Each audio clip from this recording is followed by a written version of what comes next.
Senhor esteja convosco. Ele está no meio de nós. Proclamação do Evangelho de Jesus Cristo segundo João. Glória a vós, Senhor.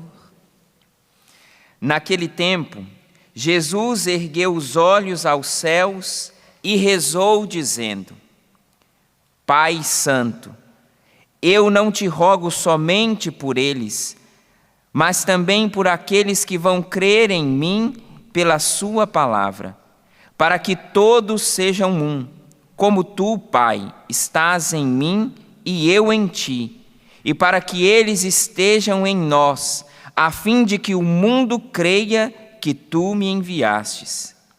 Eu dei-lhes a glória que tu me destes, para que eles sejam um, como nós somos um, eu neles e tu em mim, para que assim eles cheguem à unidade perfeita, e o mundo reconheça que tu me enviaste e os amaste, como me amaste a mim. Pai, aqueles que me deste, quero que estejam comigo onde eu estiver, para que eles contemplem a minha glória, glória que tu me deste, porque me amaste antes da fundação do universo. Pai justo, o mundo não te conheceu, mas eu te conheci, e estes também conheceram que tu me enviaste. Eu lhes fiz conhecer o teu nome, e o tornei conhecido ainda mais, para que o amor com que me amaste esteja neles, e eu mesmo esteja neles. Palavra da salvação. Glória a vós, Senhor. Irmãos, hoje a igreja celebra a memória de São Justino, um filósofo, um homem que procurou conhecer a verdade, filósofo e hoje santo, que morreu por inveja de outro filósofo.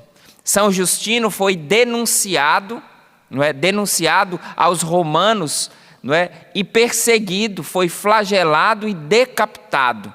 E isso tudo aconteceu por inveja de um outro filósofo. Nessa semana que a igreja reza pela unidade dos cristãos, nós estamos celebrando um mártir que foi morto por inveja de outro filósofo. A primeira leitura de hoje nos mostra como não construir a unidade. Muitas vezes, para dizer aquilo que é, a gente precisa dar exemplo daquilo que não é. Muitas vezes, para a gente dizer aquilo que é branco, a gente precisa dizer aquilo que é preto. Muitas vezes, para a gente ensinar aquilo que é certo, a gente precisa dizer o que é errado. E a liturgia de hoje está nos mostrando, na primeira leitura, o que não é viver a unidade. O que é viver uma falsa unidade ou uma unidade mascarada. O que tem na primeira leitura? Nós temos na primeira leitura dois grupos, os fariseus e os saduceus, que acreditavam de maneira diferente. Os saduceus não acreditavam na ressurreição, não acreditavam em anjos e nem acreditavam em espírito. E os fariseus acreditavam em tudo isso. Mas como é que pode pessoas que acreditam de forma diferente se unirem? Isso é possível? Nós vamos falar no Evangelho.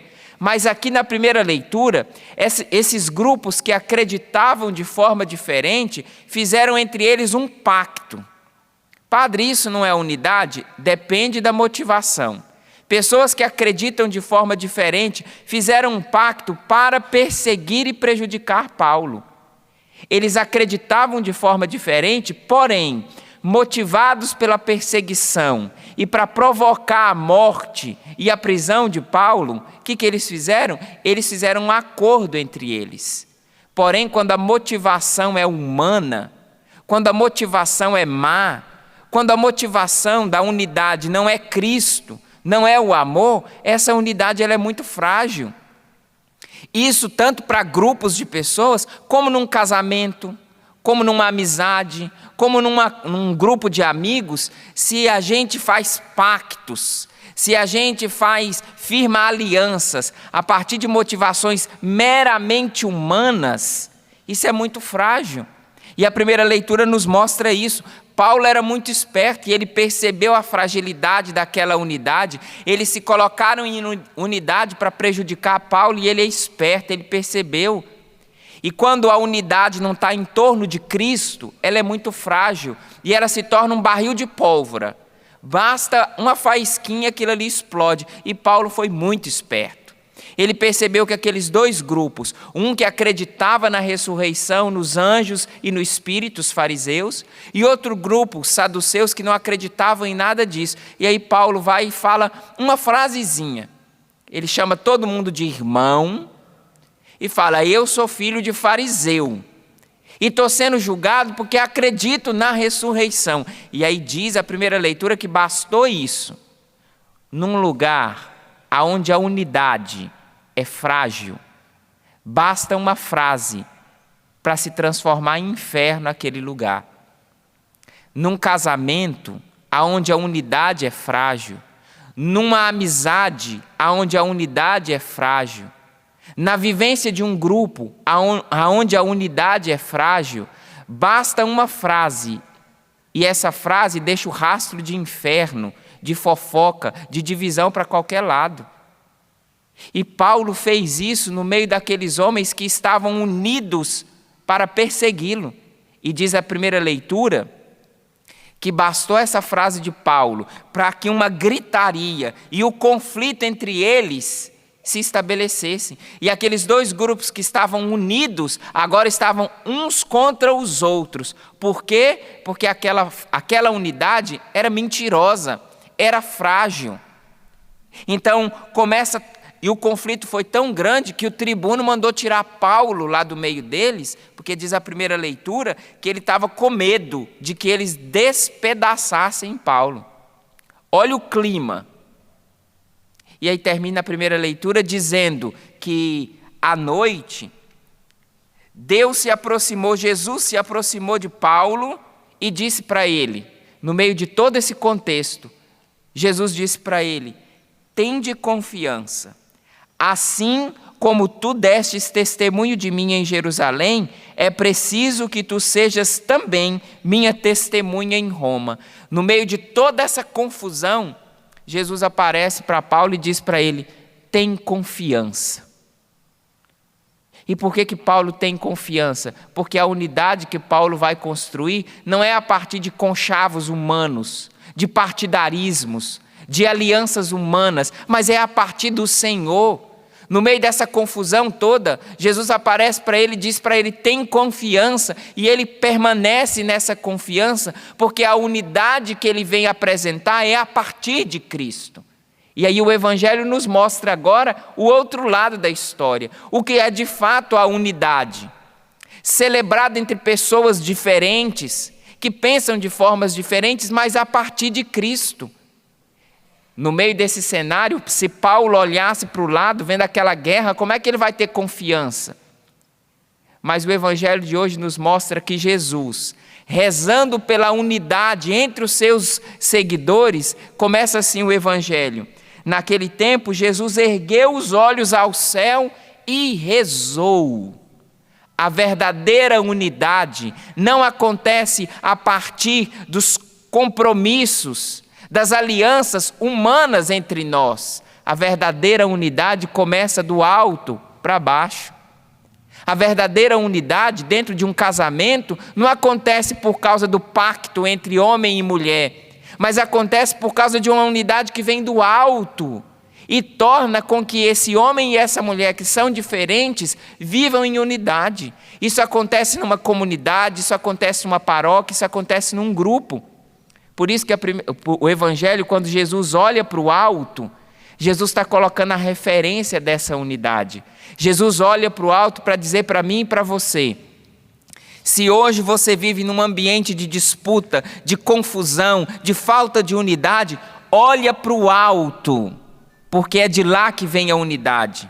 O Evangelho não está dizendo para você viver um fanatismo alienante, de esquecer as realidades aqui do lado e só olhar para o alto. Não, isso é fanatismo, isso é desequilíbrio.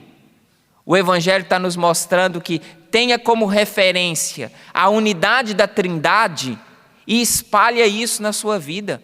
O Evangelho de hoje não está nos convidando a nos desconectar das realidades que acontecem do nosso lado, da dificuldade que acontece na nossa realidade, para ficar olhando só para o alto. Não.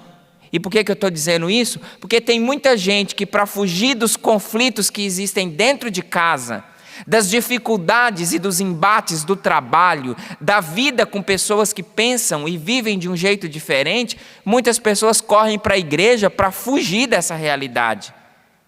E não é assim que se constrói a unidade. Jesus está rogando por aqueles discípulos, e não só por eles, mas por aqueles que vão acreditar na palavra. E esses que vão acreditar na palavra sou eu e você, que por causa da palavra que foi anunciada, hoje estamos aqui. Então nós não podemos ser covardes e querer semear uma unidade fugindo da realidade. A realidade que nós estamos hoje é difícil. No Brasil e no mundo é difícil, mas a unidade é possível? A partir de Jesus Cristo. A partir dessa oração, onde Jesus pede que todos sejam um, mas Jesus não pede que todos sejam iguais, uniformes. Jesus não faz uma oração para que todo mundo seja do mesmo jeito. Jesus faz uma oração pedindo unidade. E a unidade tem espaço para diversidade. A unidade ela é estabelecida entre pessoas que são diferentes, que pensam diferentes, mas que têm a mesma origem. A unidade a partir de Cristo. A unidade a partir de uma bagunça, de uma confusão, pode virar partidarismo, pode virar algazarra, confusão, mas a unidade a partir de Cristo inclui as diferenças. Mas precisa ser a partir de Cristo. Precisa ser olhando para o alto, para dar aquela respirada e conseguir mergulhar nessa realidade que muitas vezes é difícil. Nessa semana em que a gente reza pela unidade entre os cristãos, o mais importante não são as nossas diferenças. O mais importante é aquilo que nos coloca em unidade, Jesus Cristo. Por isso, nas nossas realidades de trabalho, de convivência, de vivência, onde existem conflitos e dificuldades, o caminho é olhar para Cristo, olhar para o alto e enfrentar a realidade. Porque se eu olho para Cristo e enfrento a realidade, eu não preciso passar por cima do meu irmão, do meu esposo, da minha esposa, do meu pai e da minha mãe. Mas olhando para Cristo, eu posso construir a unidade. Quem olha para Cristo, com muito trabalho, constrói a unidade. Quem não olha para Cristo, com pouco trabalho, destrói a unidade, semeia o inferno e ainda acredita que está falando em nome de Deus. Que Deus nos livre dessa falsa unidade, porque a verdadeira é a partir de Cristo.